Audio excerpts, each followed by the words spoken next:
আজি মহাষ্টমী তিথি দুৰ্গোৎসৱৰ যি আজি পৰিৱেশ খুব গোমা ৰাইজ তেনেধৰণে ওলাই অহা নাই তথাপিও পৰম্পৰা আধ্যাত্মিক বিশ্বাস অনুসৰি ৰাইজে বিধি বিধান মতেহে কেৱল পূজাখন পাতিছে গতিকে আমিও প্ৰতি বছৰ দৰে এইবাৰো আমি ৰোটা চাৰিআলিত আহিছোঁ বিভিন্ন স্থানত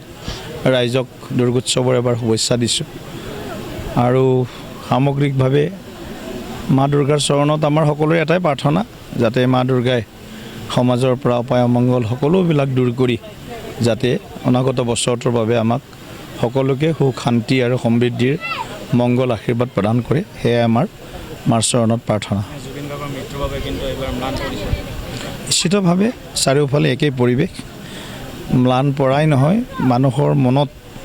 দুখ বেদনা ঘনীভূত হৈ আছে আৰু সেইকাৰণে ৰাইজো তেনেধৰণে ওলাই অহা নাই সকলো পূজাস্থলীত আমি দেখিছোঁ সাংস্কৃতিক যি কাৰ্যসূচী আছিল প্ৰায় আটাইবিলাক বাতিল কৰিছে কেৱল আধ্যাত্মিক আৰু ধাৰ্মিক দৃষ্টিকোণেৰেহে পূজাখন সকলোৱে আয়োজন কৰিছে গতিকে আমাৰ প্ৰিয় শিল্পীগৰাকীৰ যি পৰলোক গমনৰ